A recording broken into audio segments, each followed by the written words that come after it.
On 17 November 2020, Amazon got into a new business. Somewhat unsurprising considering Amazon likes to get into each and every business. At the first glance, for many of us, it was a strange move for Amazon to get into the pharmacy business. Simply named Amazon Pharmacy, this service will send prescription drugs to your door using Amazon's superior delivery network. Plus, Amazon Prime members will get some more extra perks. But why this business? The answer is simple: money.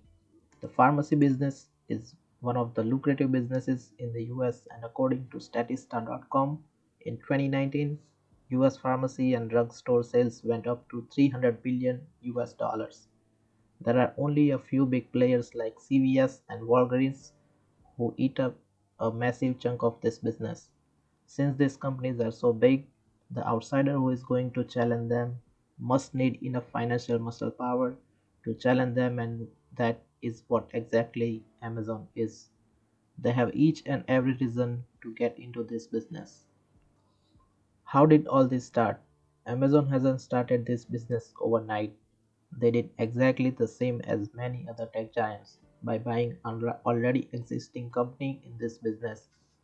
In mid 2017, Amazon started by hiring some professionals who are experts in the pharmacy area, and they explored possibilities if the risk is worth taking or not.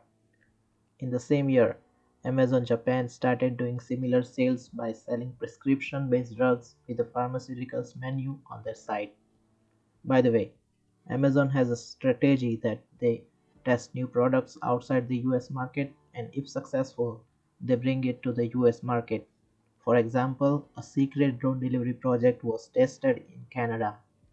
In exactly 1 year in 2018, since they explored the possibilities, they bought online drug delivery startup PillPack.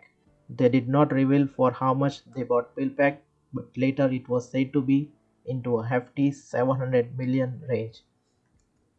Now let's discuss the benefits and drawbacks which we as an end customer can get. First, pros. More competition in the pharmacy market.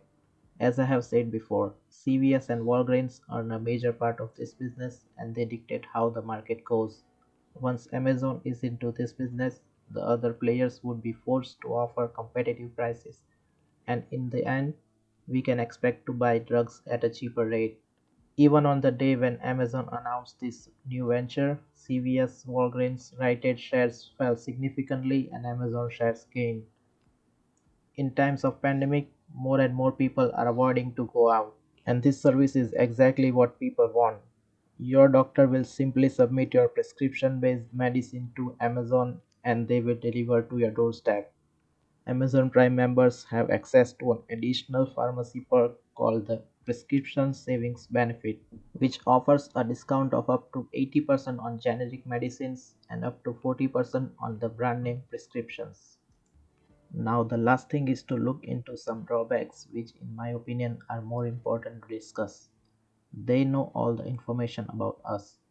They know what I buy and look online. They know what I buy in groceries. They know what my music tastes like.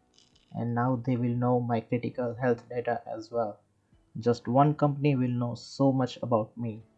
A privately owned business like Amazon now knows almost as much as information as the government.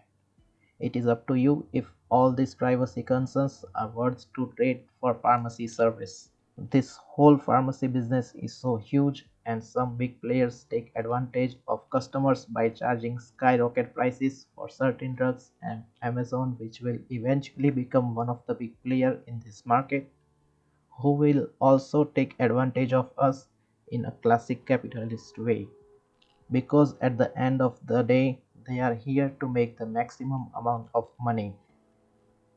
They have the resources which could make it almost impossible for some small pharmacies to survive, and they would have to close down their businesses. The biggest drawback of this service is Amazon becoming more and more of a monopoly where everything is owned and controlled by them.